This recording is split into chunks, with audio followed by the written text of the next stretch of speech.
அனைவருக்கும் வணக்கம். மாரிதாஸ் கைது விவகாரத்தில் தமிழக திமுக அரசையும் காவல்துறை டிஜிபி சைலேந்திர பாபுவையும் கடுமையாக விமர்சித்த தமிழக பாஜக தலைவர் அண்ணாமலை, சைக்கிள் ஓட்டுவதும் செல்ஃபி எடுப்பதும் தான் டிஜிபியின் வேலையா என கேட்டிருந்தார். அண்ணாமலையின் இந்த பேச்சு குறித்து செய்தியாளர்களை சந்தித்து அறநிலையத்துறை அமைச்சர் சேகர் பாபு பேசும்போது, தமிழகத்தில் டிஜிபியாக உள்ள சைலேந்திர பாபு பல்வேறு வகையில் எடுத்துக்காட்டாக செயல்படக்கூடியவர். சட்டம் ஒழுங்கை பராமரிப்பதில் இந்திய துணை கண்டத்திற்கு முன் மாதிரியாக இருப்பவர். ரவுடிகளின் கொட்டத்தை அடக்கி போதைப் பொருள் விற்பவர்களை கைது செய்து அமைதி பூங்காவாக தமிழகத்தை நிலைநிறுத்தி கொண்டிருப்பவர். முப்படை தளபதியின் மரணத்தில் உடனடியாக மீட்பு நிவாரண பணிகளை மேற்கொண்டு உலக அளவில் பாராட்டப்பட்ட காவல்துறை தமிழ்நாட்டின் காவல்துறை. லஞ்ச லாபத்திற்கு அப்பாற்பட்டு தீவிரவாத மதவாதத்திற்கு இடம் தராமல் செயலாற்றக்கூடிய காவல்துறை தலைவரை முதலமைச்சர் மு.க. ஸ்டாலின் தமிழகத்திற்கு அளித்துள்ளார்.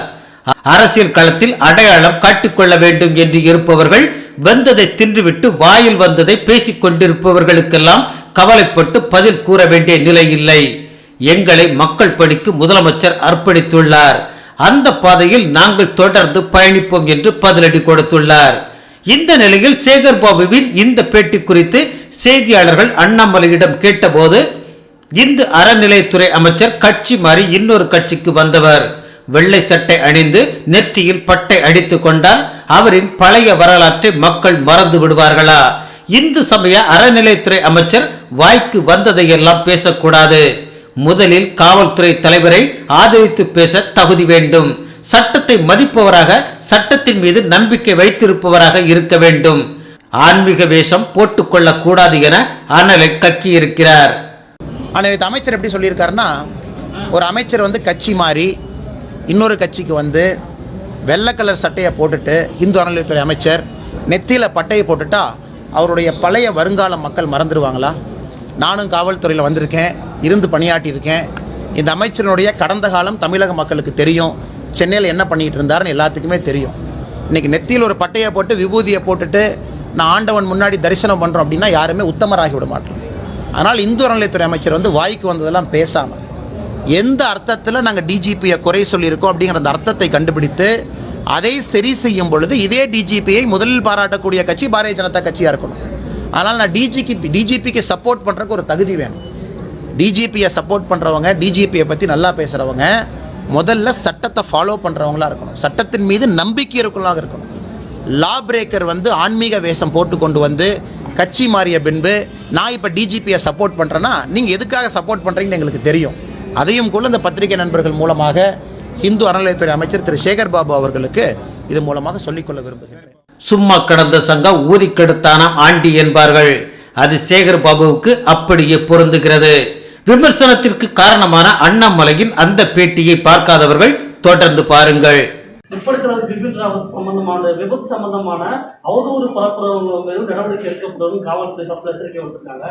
இதனால் இதே மாதிரி அவதூறு பரப்புறத மாரிதாஸ் அவர்களை காவல்துறை கைது பண்ணிருக்கு.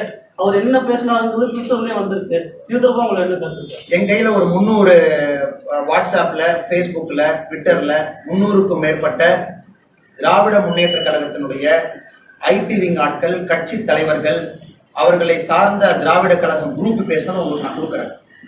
ஒரு டாக்குமெண்டா போட்டு அதுல என்னவெல்லாம் பேசியிருக்காங்க நீங்க பாருங்க. பிபின் ராவத்தை கொன்றது யார் அப்படின்னு சொல்லிட்டு ஒரு யூகம், இது ஒரு யூகம், அது ஒரு யூகம், அதெல்லாம் கிளியர் செடிஷன். 124 நீங்க மாரிதாஸ் அவர்கள் மேல போட்டு செடிஷன் சொன்னீங்கன்னா அதை விட 100 மடங்கு மோசமான கருத்துக்களை திராவிட முன்னேற்ற கழக தொண்டர்கள், தலைவர்கள் பதிவு செய்திருக்கின்றார். அது மட்டுமல்ல, பிபின் ராவத் அவர்கள் இறந்தது மிக சரின்னு சொல்லிட்டு தமிழகத்தில் இருக்கக்கூடிய திராவிட கழகத்தை சேர்ந்த அஃபிலியேட்டட் ஆர்கனைசேஷன் கொண்டாடி இருக்காங்க. அந்த ஸ்கிரீன்ஷாட்டையும் உங்களுக்கு கொடுக்குறேன். அதுக்கு ஐக்கன் போட்டு, இமோஜி போட்டு, வாழ்த்து செய்தி எல்லாம் போட்டிருக்காங்க. ஆனா இங்க இருக்கக்கூடிய அரசுக்கு அது எதுவுமே கண்ணுக்கு தெரியாது. யாராவது திக திமுகன்னு சொல்லிட்டு அதை கண்ணை மூடிட்டு அதை பார்க்காம, யாராச்சும் தேசியவாதி ஒரு கருத்தை சொல்லும் பொழுது, கருத்து சுதந்திரத்துக்கு அருகில் இருக்கின்ற கருத்தை சொல்லும் பொழுது அதை ஒரு பெரிய பிரச்சனையா பேசுறாங்க. அதனால் இவர்களுக்கு யாருமே கண்ணுக்கு தெரியாது. நீங்க இப்ப டிவியில போடுறேன்னு சொல்லி சொல்லுங்க, எந்த நண்பருக்கு வேணுமோ சேம்பருக்கு வாங்க, நான் எல்லா பிரிண்ட் அவுட் உங்களுக்கு தர்றேன். ஆனா நீங்க அதை டிவியில போடணும். நீங்க போடுறேன்னு சொன்னா நான் பிரிண்ட் அவுட் உங்களுக்கு ஸ்கிரீன்ஷாட் எல்லாமே கொடுக்குறேன். டிஎம்கே ஐடி விங்ல டெலீட் பண்ண ஸ்கிரீன்ஷாட்டை நான் கொடுக்குறேன். உங்களுடைய டெலிவிஷன் சேனல் நீங்க பண்ணுங்க. பண்ணி இதே கேள்வியை டிஜிபி கேட்க. இங்க காவல்துறை வந்து டிஜிபி கண்ட்ரோல்ல கிடையாது. டிஜிபி அவர் சைக்கிள்ல போறதுக்கும் அவர் போய் செல்ஃபி எடுக்கிறதுக்கும் போலீஸ் ஸ்டேஷனுக்கு வெளியே போய் போட்டோ எடுக்கிறதுக்கு மட்டும்தான் தமிழ்நாட்டில் டிஜிபி. தமிழ்நாட்டில் காவல்துறையை ரன் பண்றது திமுகவுடைய மாவட்ட செயலாளர். குறிப்பா சொல்லணும்னா அந்தந்த மாவட்டத்தில் இருக்கக்கூடிய ஐடி விங் நிர்வாகிகள் தான் தமிழ்நாட்டு காவல்துறையை அந்தந்த மாவட்டத்தினுடைய எஸ்பியை கண்ட்ரோல்ல வச்சு அவங்க தான் நடத்துறாங்க. ஒரு டிஜிபி ஒரு நேர்மையான டிஜிபியா இருந்தா இவ்வளவு பேர் கருத்து போட்டிருக்காங்க, இவ்வளவு பேர் பதிவு போட்டிருக்காங்க, எல்லாத்துக்கு மேல ஆக்ஷன் எடுக்கணும். எதுக்கு இது பாரபட்சமான நடவடிக்கை? அவங்க எல்லாம் டிஜிபி அவர் கண்ணுக்கு தெரியலையா? தமிழ்நாட்டு காவல்துறை உயரதிகாரிகள் இருக்காங்க, ஸ்காட்லாந்து யார்டுக்கு ஈக்குவல்னு சொல்லி சொல்றோம். அதாவது விபத்து நடந்த உடனே, அதாவது உயிருக்கு போராடி கொண்டிருக்கும் பொழுதே அதை பாராட்டக்கூடிய அந்நிய சக்திகள் தமிழ்நாட்டில் இருக்காங்க, அதை பாராட்டி போடுறாங்க அப்படின்னா தமிழ்நாடு டிஜிபிக்கு அவங்க கண்ணுக்கு தெரியலையா? டிஜிபி ஒரு ஸ்பாட்டுக்கு போய் ரெஸ்கியூ பண்ண டிஜிபிக்கு பேர் வராது. ஆபீஸ்ல உட்கார்ந்து பென் பேப்பர்ல ப்ராப்பர் போலீசிங் ஒர்க் பண்ணா நாங்க டிஜிபி நல்லா ஒத்துக்கிறோம். சும்மா ஸ்பாட்டுக்கு போய் போட்டோ எடுத்தா டிஜிபி கடமையை செய்தார் என்று தமிழக பாஜக கருதாது. டிஜிபி அவர்கள் ஒரு ஸ்பெஷல் இன்வெஸ்டிகேஷன் டீம் போட்டு தமிழ்நாட்டில் யாரெல்லாம் இதை போன்ற கருத்துக்களை பேசியிருக்கின்றார்கள், எத்தனை குரூப், யாரெல்லாம் கம்யூனிஸ்டை சார்ந்த குரூப்கள், திராவிட கழகத்தை சார்ந்த குரூப்கள் ஆக்ஷன் எடுக்கணும். அதனால்தான் நான் திரும்ப சொல்றேன், ஆன் ரெக்கார்டு சொல்றேன், டிஜிபியை பொறுத்தவரை தமிழக காவல்துறை அவர் கையிலிருந்து நழுவி விட்டது. தமிழக காவல்துறை இருப்பது அந்தந்த மாவட்டத்தினுடைய ஆளும் கட்சி திராவிட முன்னேற்ற கழகத்தினுடைய செயலாளர்கள் கையில.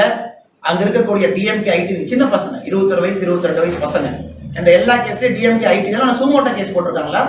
அங்க இருக்கக்கூடிய போலீஸ் சப் இன்ஸ்பெக்டர் போட்ட கேஸா? மாரிதாஸ் மேல கொடுத்திருக்கிற கேஸ் யார் கொடுத்த கேஸ்? அங்க இருக்கக்கூடிய டிஎம்கே ஐடி விங் ஃபங்க்ஷனரி, அந்த மாவட்டத்தில் இருக்கக்கூடிய டிஎம்கே ஐடி விங் சின்ன பையன் போய் கம்ப்ளைண்ட் கொடுக்குறாங்க. அதே போல கன்னியாகுமரியில யாரோ ஒருத்தர் அரெஸ்ட் பண்றாங்க, கம்ப்ளைண்ட் யார் கொடுத்தது? சூமோட்டோ போலீஸ் கேஸா? ஒரு கவர்மெண்ட் ஃபங்க்ஷனரி கொடுத்திருக்காரா? ஒரு கட்சியை சார்ந்த நிர்வாகி கம்ப்ளைண்ட் கொடுத்திருக்காரு. இதேதான் கல்யாணராமன் அவர்கள். இவங்க அனைவருமே டிஎம்கே இருக்கிறது. இது எப்படி ஏற்றுக்க முடியும்? தமிழ்நாட்டில் என்ன லாலஸ்னஸ் இருக்கு? மாரிதாஸ் அவர்கள் சொன்னது நான் மட்டும் சொல்றேன். நேற்று அவருடைய பெயில் ஹியரிங் வரும் பொழுது மாண்புமிகு நீதிபதி அவர்கள் என்ன சொல்லியிருக்கிறாங்க? நீதிபதி அவங்க என்ன சொல்லியிருக்காங்க? இதெல்லாம் ஒரு கேஸுக்கு கொண்டு வர்றீங்களா? இது வந்து ஒரு ஃப்ரீடம் ஆஃப் ஸ்பீச் இல்லையா? இதே நீதிபதி தான் இதற்கு முன்னாடி தமிழ்நாட்டில் ஒரு கான்ட்ரோவர்ஷியல் நாவல் வரும் பொழுது அங்க கருத்துரிமையை பற்றி இதே நீதிபதி தான் பேசியிருக்காரு. இதனால என்ன தவறு? கருத்துரிமை ஒருத்தர் பேசியிருக்காங்க. நான் இதை விட மோசமாக இதனுடைய இழப்பை செலிபிரேட் பண்ணவங்க நான் உங்களுக்கு காட்டுறேன். தயவு செய்து எந்த நண்பர்கள் டிவியில போற ரெடியா இருந்தாலும் உள்ள வாங்க, ஸ்கிரீன்ஷாட் கொடுக்குறேன், நீங்க எடுத்துட்டு போய் போறீங்க. அவங்க பேரோட நான் சொல்றேன். பாஜக சார்புல எதுவும் சட்ட ரீதியா கம்ப்ளைண்ட் கொடுக்கறதா நீங்க எதுவும் இருக்கீங்களா? எத்தனை கம்ப்ளைண்ட்ங்க கொடுக்கறது?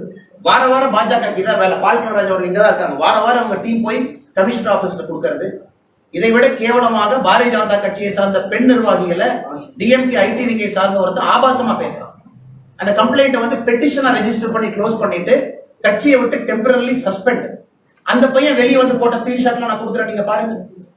என்ன அவங்க என்ன கவர்மெண்ட் நடத்துறாங்களா இல்ல பேருக்கு வந்து டிஎம்கே கார்பரேட் கம்பெனியை வந்து முன்னாடி கொண்டு போறதுக்காக ஒரு போலீஸ் டிபார்ட்மெண்ட்டை வந்து ஒரு இலவு காத்த கிளிய போற வச்சிருக்காங்க. நாமளும் ஒரு டிபார்ட்மெண்ட்டை பத்தி பேசக்கூடாது, சரியாக இருக்காது, அரசியல் பண்ணும் பொழுது தேவையில்லாம அரசாங்கம் இருக்கக்கூடாது என்று பொறுத்து கொண்டு இருக்கின்றோம். எல்லாத்துக்கும் ஒரு நேரம் இருக்கு, காலம் இருக்கு. ஒரு ஏவல் துறையாக ஒரு காவல்துறையை படையை வைத்துக் கொண்டு என்ன வேணாலும் செய்ய முடியும் அப்படின்னா டிஜிபிக்கு என்ன கண்ட்ரோல் இருக்கு? எதுக்காக டிஜிபின்னு ஒரு போஸ்ட் தமிழ்நாட்டில் இருக்கும்? இவ்வளவு டிஜிபி அங்க போறாரு, ஏர் சீஃப் மார்ஷல் வர்றாரு, கூட போறாரு, ஸ்பாட்டை பாக்குற அதே டிஜிபிக்கு தமிழ்நாட்டுல யாரெல்லாம் தேச விரோத சிந்தனைகளை விதைக்கிறாங்களோ அவங்களை பிடிச்சி உள்ள பவர் கொடுக்கணும். டிஜிபி பொறுத்த வரைக்கும் ஷோபீஸ். ஒரு நாற்காலியில ஒரு பதவியில ஒரு சேர்ல உட்கார்றதுக்கு ஒரு டிஜிபி அதுக்காக டிஜிபி வச்சிருக்காங்க. இல்ல ஹெல்த் செக்ரட்டரி கையில பொக்கைய பிடிச்சிட்டு இருக்காரு. டிஎம்கே சார்ந்த யாரோ ஃபேமிலி மெம்பர் வந்து குத்து விளக்குல வந்து கேண்டில் லைட் எடுக்கிறாங்க, அது பக்கத்துல ஹெல்த் செக்ரட்டரி பொக்கைய பிடிச்சிட்டு இருக்காங்க. இதான் தமிழ்நாட்டினுடைய உயர் அதிகாரிகளுடைய நிலைமை என்னவென்றால் கோபாலபுரத்தினுடைய சேவகர்களாக, கோபாலபுரத்தினுடைய அடிமைகளாக மாற்றி வைத்திருக்கிறார். பேர் வாய்ந்த அதிகாரிகள் எல்லாமே இந்த ஆட்சியில பயந்து ஒருத்தர் பொக்கையை பிடிச்சிட்டு இருக்காரு, ஒருத்தர் வேற ஏதோ வேலை செஞ்சுட்டு இருக்காரு. இதை எப்படி வந்து நாம வந்து ஒரு அரசியல் கட்சியாக பார்த்து கொண்டு சும்மா இருக்க முடியும்? ஆனா நண்பர்கள் டிவி சேனல் இதுதான் நீங்க நடத்தக்கூடிய விவாதமாக இருக்க வேண்டும். அரசாங்க அதிகாரிகள் நீங்க மரியாதை கொடுக்கலீங்கன்னா political party will take over. DMK 2006 to 2011 இதே தப்பு தான் நடந்துச்சு. வந்து ஒரு 6 மாசத்துல எப்ப போலீஸ் ஸ்டேஷன் கண்ட்ரோல் ஆளுங்கட்சி கையில் எடுக்க ஆரம்பிச்சாங்களோ பூட்டி இருந்த வீட்டை போய் கை வச்சாங்க, சும்மா இருந்த லேண்டை போய் கை வச்சாங்க. அதே தான் தமிழ்நாடு நடக்க போகுது. 6 மாசம் பொறுத்து இருந்து பாருங்க. எனக்கு என்னமோ இங்க வந்து சட்டம் ஒழுங்கு நிலைநாட்டக்கூடிய அதிகாரிகள் அவர்களுடைய கடமையை நேர்மையாக நாணயமான முறையில் செய்வதாக எனக்கு தெரியவில்லை. அவர் ட்வீட் போட்டு டெலீட் பண்ணிட்டாரு, பட் அவரோட கருத்து நீங்க எப்படி பாக்குறீங்க? அதே நான் சொல்றேன்னா இதை விட 10,000 கருத்துகள், அதாவது உங்களுடைய ஏன்னா தொடர்ந்து உங்களுடைய ஒரு டிஎம்கே சித்தாந்தம் அப்படின்னு ஒரு குரூப் பேசுது. சரி, மாரிதாஸ் போட்டதுல என்ன தவறு? நான் பேசுறேன். இல்ல, நீங்க ஒரு நிமிஷம், நீங்க ஜேர்னலிஸ்டா நீங்க சொல்லுங்க, அதுல என்ன தவறு? நீங்க கேள்வி என்ன தவறுன்னு சொல்லுங்க, நான் ஆர்குமெண்ட் சொல்றேன். என்ன தவறு? அத வந்து உங்களுடைய டிவி சேனல் அதோட மோசமெல்லாம் நீங்க டிபேட் எடுத்து போயிட்டாங்க.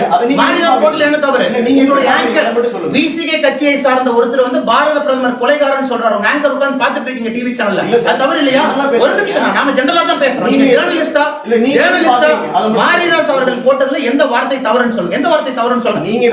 நீங்க ஒரு ஆர்குமெண்ட் வச்சு, நான் தெளிவா சொல்றேன். இதோட கமெண்ட் என்ன சொல்றது? என் டிபேட்டை ஆர்குமெண்ட் தெளிவா வச்சுட்டேன்.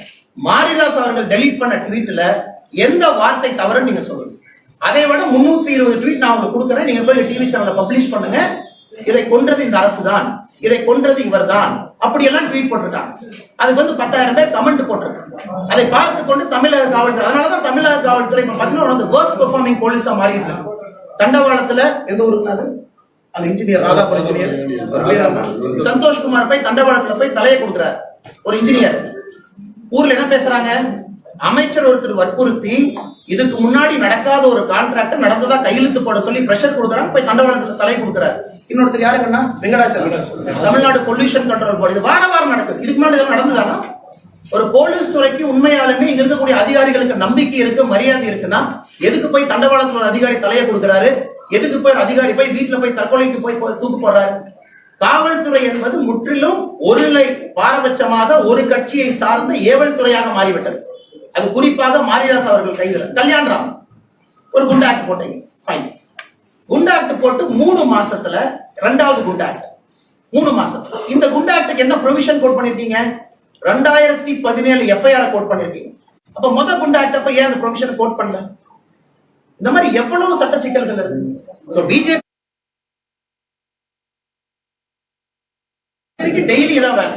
போய் கமிஷனர் ஆபீஸ்ல போய் கொடுக்கிறது. போலீஸ் டிபார்ட்மெண்ட் நடுநிலையாக இருக்கக்கூடிய ஒரு அரசு அதிகாரிகளே ஒருதலை பட்சமா போக ஆரம்பிச்சிட்டாங்கன்னா இங்க ஜனநாயகம் ஒரு கருத்து சுதந்திரம் எப்படி நீங்களும் பேச முடியும், நானும் பேச முடியும். டிவி சேனலை பொறுத்த வரைக்கும் பரவாயில்ல, ஒரு கட்சியை சார்ந்து போக ஆரம்பிச்சிட்டோம் அப்படின்னா ஃப்ரீயா விட்டுறாங்க. நடுநிலைமையா நீங்க பேச ஆரம்பிங்க. உங்களுக்கு கவர்மெண்ட் டெண்டர் கொடுப்பாங்களா? உங்களுக்கு கவர்மெண்ட் அட்வர்டைஸ்மெண்ட் கொடுப்பாங்களா? கவர்மெண்ட் உங்களை வர சொல்லுவாங்க. யூடியூப்ல வந்து அவ்வளவு மோசமாக பேசக்கூடியவங்க ஒரு மாநிலத்தினுடைய முதலமைச்சர் கூப்பிட்டு அருகில் நிக்க வச்சு போட்டோ எடுத்துக்கிறாங்க. கேலி கூத்தா இல்லையா? இதை பார்க்கிற ஒரு சாமானிய மனிதனுக்கு இது கேலி கூத்தா இல்லை? அந்த அவர் போட்டோ எடுத்த 3 நாள் யூடியூப் சேனல்களுக்கு ஸ்கிரீன்ஷாட் உங்களுக்கு கொடுக்குறேன். என்னெல்லாம் பேசியிருக்காங்கன்னு பாருங்க. இந்த பிபின் ராவத் அவர்களை பொறுத்தவரை, தமிழகத்தை பொறுத்தவரை சாதாரண மக்கள் அவர்கள் பிபின் ராவத்துக்கு மரியாதை கொடுத்தார். படித்தவர்கள், ஆளுங்கட்சியை சார்ந்தவர்கள், அதிகமா எனக்கு அரசியல் தெரியும் சொன்னவங்க தான் பிபின் ராவத் அவர்களுடைய சாவை வந்து கேலி பண்ணி தமிழக மக்களை தலைமுடிய வைத்திருக்கிறார். சார், அதே போல உண்மை எழுதிய காரணத்துக்காக நடுவில் இருந்த ஊழியர்கள் கௌரி லங்கேஷ் வந்து கர்நாடகாவில் கொலை செஞ்சாங்க, துப்பாக்கியால சுட்டு. இதுல உண்மையான நிலைமை வெளியே வந்திருக்கா? புரியலீங்க. கௌரி லங்கேஷ் கொலையில நீதி கிடைச்சிருக்கான்னு கேட்கு. ஆனா கௌரி லங்கேஷ் கொலைன்னு உங்களுக்கு தெரியும். நண்பர்களுக்கு வந்து ஒரு சின்ன ஒரு விஷயத்த சொல்லணும். கௌரி லங்கேஷ் அவர்கள் எந்த ஆட்சியில் கொல்லப்பட்டாங்க? நான் கேள்வி கேட்கிற நடுநிலை ஊடகங்களாக நீங்க வந்து இதுக்கு பதிலும் தெரிஞ்சுட்டு தான் கேட்கணும். எந்த ஆட்சியில் கொலை செய்யப்பட்டாங்க கர்நாடகால? அப்ப யார் ஆட்சியில் இருந்தா? ஆட்சியில் யார் இருந்தாங்க? உங்களுடைய நாலேஜுக்காக பேசுறேன். இப்ப பிஜேபி ஆட்சியில் இல்லைன்னு. பிஜேபி ஆட்சியில் ஆட்சியில் யார் இருந்தா கூகுள் பண்ணி பாருங்க. அதனால கேள்வி கேட்கும் முன்பு கௌரி லங்கேஷ் கேஸ்ல வந்து highest level of enquiry BJP வந்ததுக்கு அப்புறம் நடத்திட்டு இருக்காங்க. பிஜேபி எங்கெல்லாம் ஆட்சியில் இருக்கோ நீங்க எந்த ஒரு குரோனாலஜி நீங்க கொடுக்கலாம். இந்த மாதிரி ஐடி போஸ்ட் சைபர் குண்டா அப்படிங்கறது இந்தியாவில் எங்கேயாச்சும் பயன்படுத்திக்காங்கன்னு செக் பண்ணுங்க. ட்விட்டர்ல போட்ட போஸ்டுக்காக குண்டு ஆக்ட் போட்டிருக்கோம் அப்படின்னு நீங்க காட்டுங்க. ஏதோ ஒரு ஸ்டேட்டை காட்டு. இங்கே வந்து என்னன்னா டிஜிபிக்கு கண்ட்ரோல் இல்ல. போலீஸ் மேன் டிஜிபியை பொறுத்தவரை சைக்கிள்ல போறது, போட்டோ எடுக்கிறது, செல்ஃபி எடுக்கிறது ஹாப்பியா இருக்காரு. ஆனா இங்க ஆட்சியை நடத்துவது வேறு யாரோ. அவங்க வந்து லோக்கல் ஐடி விங் ஃபங்க்ஷனரி வச்சு அவங்க வந்து அந்தந்த மாவட்டத்தில் அதை பண்ணிட்டு இருக்காங்க. எப்படி கேட்காம இருக்க முடியும்? ஆனால் புரிந்து கொள்ள வேண்டும், ஒரு லெவல் தான். இந்தியாவில் எல்லா பக்கம் சிஆர்பிசி அப்ளிகபிள், தமிழ்நாடு மட்டுமில்லை. தமிழ்நாட்டில் யாராச்சும் இந்த கருத்து போட்டா இன்னொரு மாநிலத்தில் எஃப்ஐஆர் பதிவு பண்றது கூட சிஆர்பிசியில ப்ரொவிஷன் இருக்கு. அந்த மாநிலத்தில் இருக்கக்கூடிய போலீஸ் அதிகாரிகள் வந்து பதிவு போட்டவங்களை அரெஸ்ட் பண்றதுக்கும் சிஆர்பிசியில ப்ரொவிஷன் இருக்கு. அதனால் பொறுமைக்கும் ஒரு எல்லை இருக்கு, பொறுமைக்கும் ஒரு அளவு இருக்கு, எல்லாத்துக்குமே ஒரு எல்லை தான். தமிழ்நாட்டில் நீங்க போட்ட பதிவு தமிழ்நாடு போலீஸ் கண்ட்ரோலுக்கு கீழே வரலாம் கூட தமிழ் தெரிந்த எந்த ஒரு மனிதனும் இந்தியால எந்த மூலையிலிருந்தும் அதற்கு எஃப்ஐஆர் ஃபைல் பண்ண முடியும். அந்த மாநிலத்தினுடைய போலீசாருக்கு ஆக்ஷன் எடுக்கிறதுக்கு அனுமதி இருக்கு. அதனால இதையும் வந்து தமிழக காவல்துறையும் தமிழகத்தில் ஆளுகின்ற திராவிட முன்னேற்ற கழக அரசும் புரிந்து கொள்ளணும். சும்மா கை வச்சாங்கன்னா நாங்க சும்மா அந்த வார்த்தையை நான் பயன்படுத்தவில்லை. 17 ஸ்டேட்ல ஆட்சியில் இருக்கும், எல்லா பொறுமைக்கும் ஒரு லிமிட், சும்மா அந்த வார்த்தையை பயன்படுத்தணும். அதனால தயவு செஞ்சு பொறுமையாக இருக்கக்கூடிய ஒரு கட்சியை பொறுமையான அந்த எல்லையை கடக்க வச்சிடாது. இதுதான் தமிழக அரசுக்கு நான் கொடுக்கக்கூடிய எச்சரிக்கை. எல்லாத்துக்கும் ஒரு அளவு. உடனே வந்து கேட்டாங்கன்னா மத்திய அரசு வந்து பவரை மிஸ்யூஸ் பண்ணுது. உடனே எத்தனை பேர் இடி கேஸ்ல சம்மன்ல எத்தனை பேர் இருக்காங்க, எத்தனை பேர் தவறு செஞ்சுட்டு இருக்காங்க, எத்தனை பேர் போறாங்க. மத்திய அரசு வந்து வேணும்னே வந்து ஆக்ஷன் எடுக்கிறாங்க. எந்த எவிடன்ஸுமே இல்லாம இவங்களுடைய பவரை பயன்படுத்தி ஆளுகின்ற கட்சியில் இருக்கக்கூடிய பவரை பயன்படுத்தி பிஜேபி உள்ள போட்டுருக்காங்க. அவங்க மேல எத்தனை பேருக்கு மேல ஊழல் குற்றச்சாட்டு இருக்கு, எத்தனை அமைச்சர்கள் வெளியே ஊழல் குற்றச்சாட்டை சுத்திட்டு இருக்காங்க. இதே சொல்றாங்க இன்னொரு பாடத்துல. ஏதோ நேத்து மாரிதாஸ் அவர்களுடைய கருத்து சுதந்திரத்துல வந்து அதை கேஸ் என்கொயரி பண்ண ஒரு ஜட்ஜு வந்து இப்படி சொல்லிட்டாங்க, ஜட்ஜை மாத்துங்க இல்லைங்களா, பாத்தீங்களா, ஜட்ஜை மாத்துங்கன்னு காலையில இருந்து ஒரு குரூப் சொல்லிட்டு இருக்காங்க. இதே தமிழ்நாட்டுல சிட்டிங் ஜட்ஜ் ஒருத்தர் முதலமைச்சரை புகழ்ந்திருக்காரு. அது என்ன பண்றது? அது சிட்டிங் ஜட்ஜினுடைய தனிப்பட்ட கருத்துன்னு சொல்றதா, இல்ல அந்த சிட்டிங் ஜட்ஜ் தப்பா சொல்லிட்டாரு, அரசியல் பேசிட்டாரு, சிட்டிங் ஜட்ஜை மாத்துறதுன்னு சொல்றதா?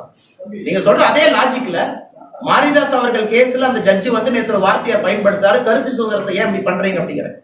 தமிழ்நாடுல குரூப் வந்து இல்ல ஜட்ஜை மாத்துங்க, ஜட்ஜுக்கு இந்த மாதிரி ஒரு மைண்ட் செட் இருக்கு அப்படின்னா வேற என்ன சொல்றது? முரசொலியில தந்தா கட்டினவங்க எல்லாம் வந்து முக்கியமான அரசு அதிகாரிகள், அரசு பொறுப்புல உட்கார்ந்துருக்காங்க. அவருடைய வீட்டில் இருந்தவங்க எல்லாம் அதுக்கு முன்னாடி எலெக்ஷன் நின்றவங்க எல்லாம் அரசு பொறுப்புல உட்கார்ந்துருக்காங்க.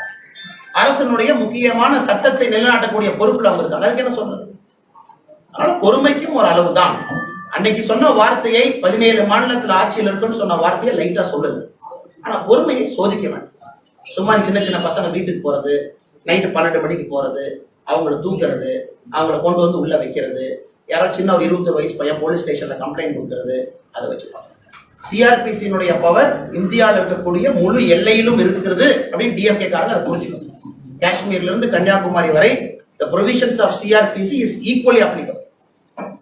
அதுக்கு மேல நான் பேசினா அது சரியா இருக்கா? அதனால நீங்க சட்டத்தை உங்களுடைய வரைமுறைக்குள்ள நீங்க பயன்படுத்துங்க. சரி, வேற